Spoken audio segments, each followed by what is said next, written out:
Świlcza pod Rzeszowem. Ekskluzywna agencja towarzyska Imperium. Biały apartament. Ukryte kamery w każdym kącie. Whisky płynie strumieniami. Na parkingu stoją służbowe radiowozy. 4000 godzin nagrań. Politycy, prokuratorzy, funkcjonariusze służb. Wszyscy schwytani w pajęczą sieć ukraińskich braci bliźniaków. Dawid Kostecki wiedział za dużo. 2 sierpnia 2019 roku. Cela numer 13 w areszcie na Białołęce. Prześcieradło zawiązane na szyi. Oficjalnie samobójstwo. Nieoficjalnie? To już zupełnie inna historia.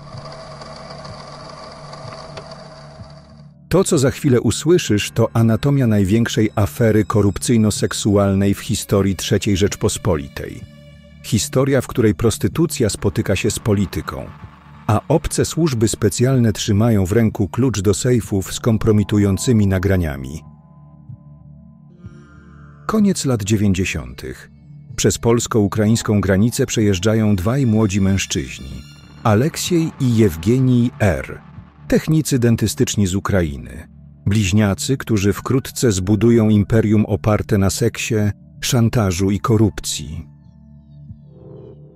Ich droga do polskiego obywatelstwa to pierwszy akt tej mrocznej opowieści. Fikcyjne małżeństwa z Polkami, $3000 za ceremonię i upragniony paszport. Rok 2000. Aleksiej otrzymuje obywatelstwo z rąk starosty opolskiego.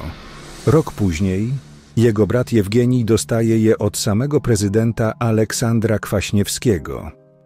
Nikt wtedy nie sprawdził, kim naprawdę są ci ludzie. Nikt nie zadał niewygodnych pytań, a przecież to był dopiero początek. Rzeszów, Tarnów, Stalowa Wola, Jasło, Świlcza i Budziwój. W każdym z tych miast bracia R. otwierali swoje agencje. Olimp, flagowy okręt ich floty. Flamingo, Kamel, Imperium. Nazwy, które stały się synonimem luksusu i rozpusty dla lokalnych elit. Oficjalnie działalność artystyczna. Wynajem mieszkań na doby. Prawda była zupełnie inna. Portal Roxa. Ogłoszenia o pracę dla młodych kobiet. Obietnice wysokich zarobków. Mieszkania służbowe. Opieka medyczna. Wszystko, czego potrzebuje dziewczyna z Ukrainy, Białorusi czy Mołdawii, żeby rozpocząć nowe życie w Polsce. 250 kobiet.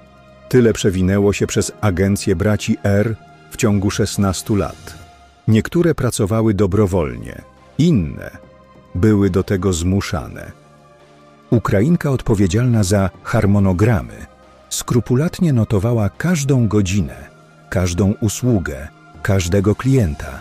Menedżer z Rzeszowa decydował o zatrudnieniu. To oni tworzyli maszynę, która miała działać jak szwajcarski zegarek. Centralne Biuro Śledcze. Elitarna jednostka polskiej policji. Wydział w Rzeszowie. A na jego czele Daniel Eś, 16 lat. Tyle trwała jego współpraca z braćmi R. Od roku 2000 do 2016. 16 lat, podczas których agencje towarzyskie działały bez żadnych przeszkód. Dawid Kostecki, bokser i rywal braci w seks-biznesie, złożył szokujące zeznania. Daniel Eś z CBŚ współżył z panią prokurator i razem chronili tę agencję. On był głównym opiekunem Ukraińców. To on decydował, które konkurencyjne agencje mają być zamknięte, a które mogą działać. System był prosty. Bracia R. zapewniali darmowe usługi seksualne, alkohol, wystawne imprezy. W zamian otrzymywali informacje o planowanych kontrolach, nalotach, śledztwach. Ale Daniel Eś to tylko wierzchołek góry lodowej. Krzysztof B., były naczelnik zarządu CBŚP w Rzeszowie. Człowiek, który miał nadzorować pracę Daniela Eś. W rzeczywistości kolejne ogniwo w łańcuchu korupcji. Robert P., Były dyrektor delegatury CBA w Rzeszowie, Centralne Biuro Antykorupcyjne, które miało walczyć z korupcją. Ironii tego faktu nie trzeba chyba tłumaczyć. Ryszard J., naczelnik Biura Spraw Wewnętrznych Komendy Głównej Policji. Instytucja, która powinna tropić nieuczciwych policjantów. Zamiast tego ostrzegał przed kontrolami Damian W. z Wydziału Narkotykowego CBŚP. Piotr J., naczelnik CBŚP w Przemyślu. Lista jest długa, bardzo długa. Każdy z nich miał swoją cenę, każdy otrzymywał swoją działkę. System działał jak dobrze naoliwiona maszyna, w której każda śrubka wiedziała, jaką ma rolę do odegrania.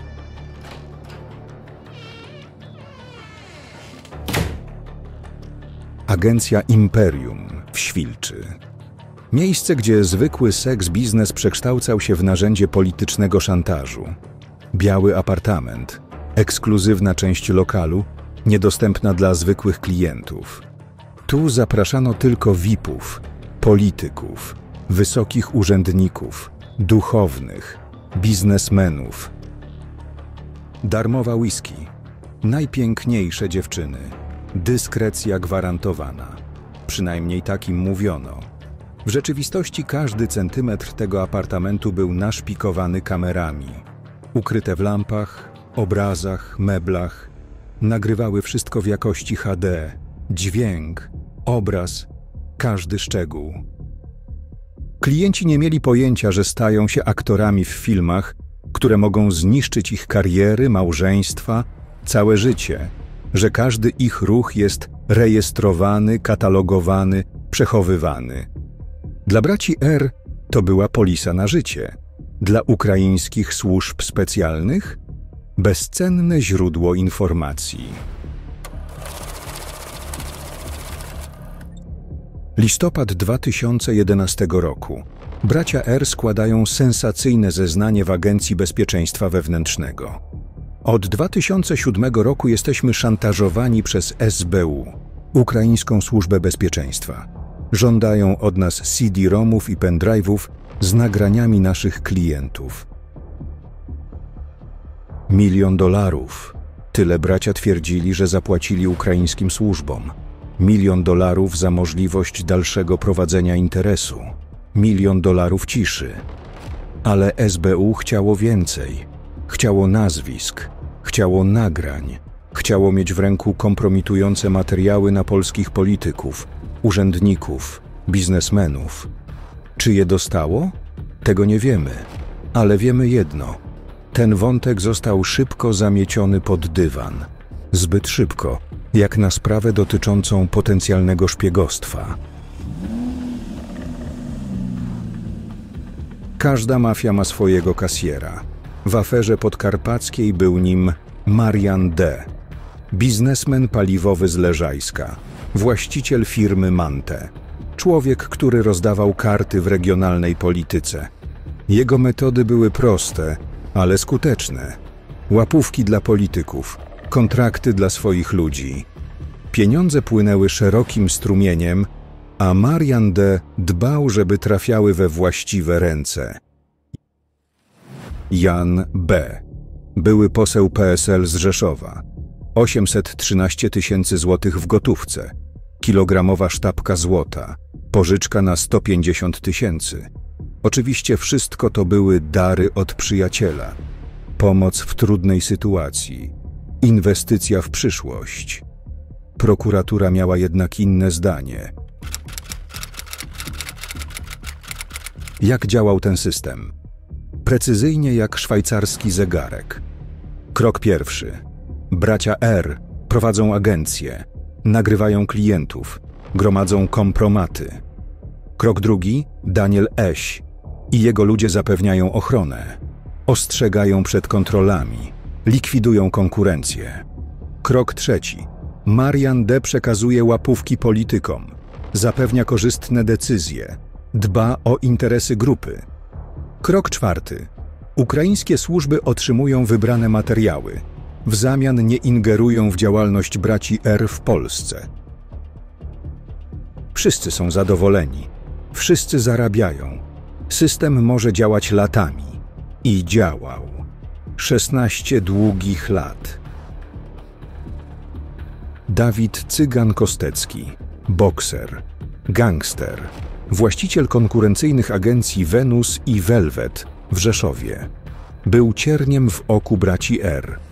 Jego lokale odbierały im klientów. Jego dziewczyny były ładniejsze. Jego ochrona skuteczniejsza. Rok 2012. Kostecki trafia do więzienia i zaczyna mówić. Składa obszerne zeznania w prokuraturze w Krakowie. 70 stron protokołu.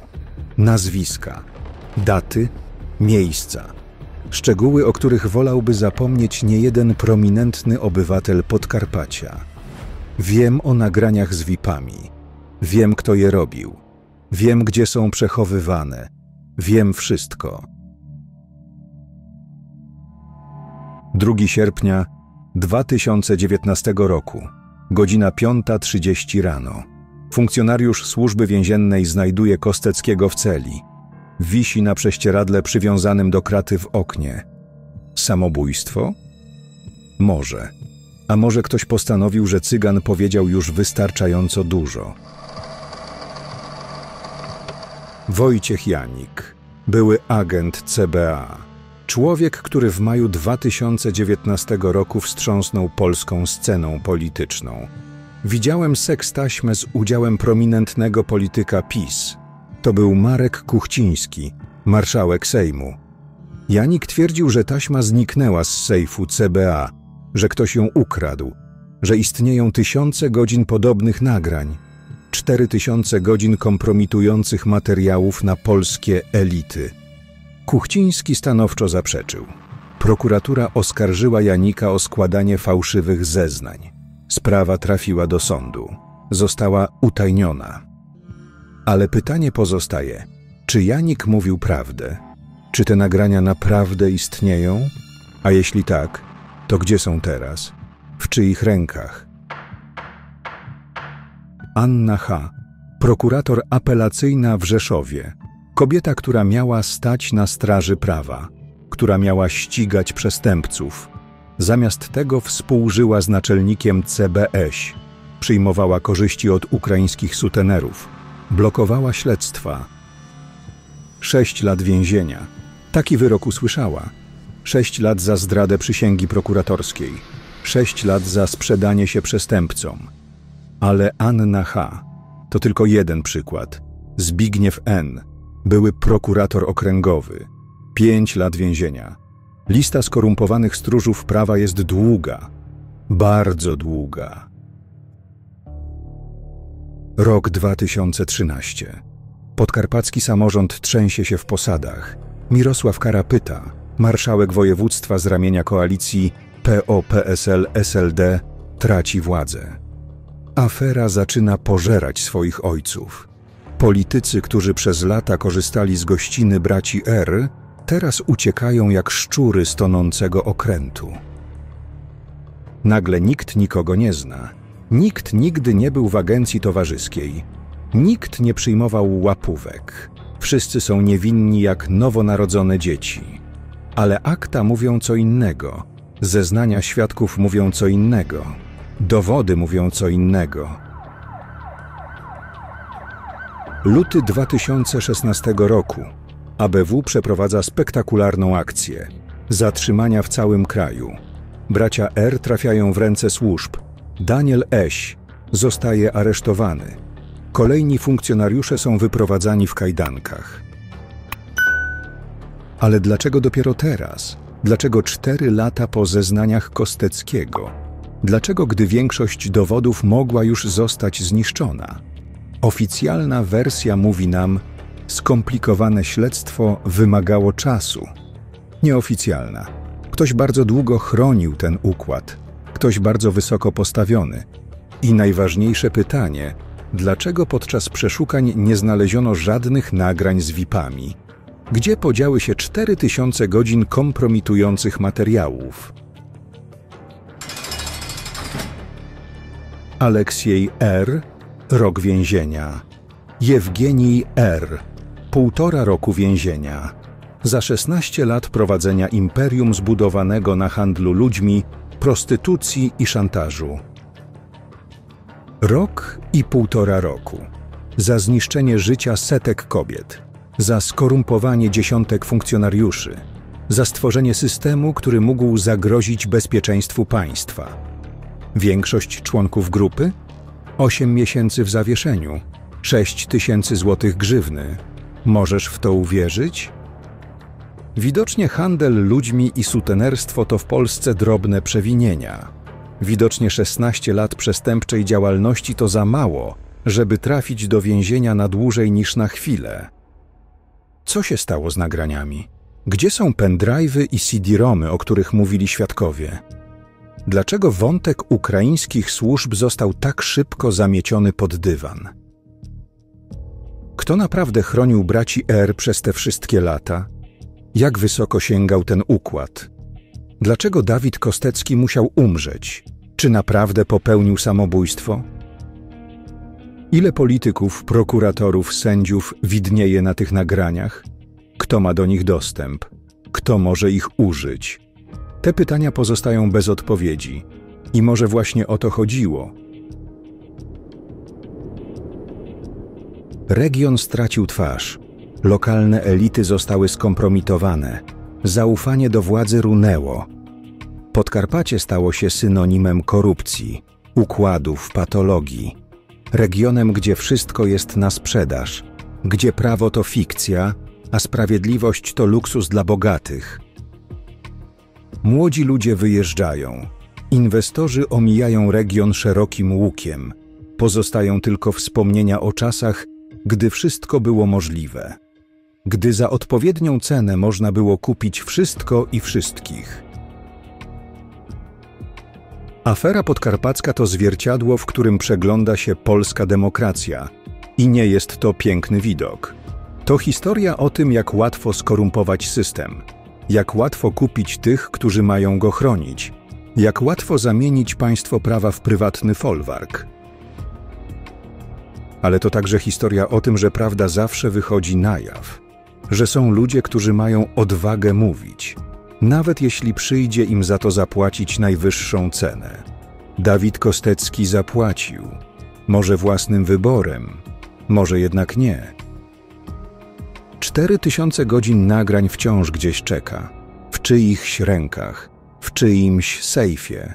Być może w Kijowie, być może w Moskwie, być może całkiem blisko. Bomba z opóźnionym zapłonem, która pewnego dnia na pewno wybuchnie. A wtedy dowiemy się, jak głęboka jest ta studnia. Jak wielu wskoczy do niej za cyganem,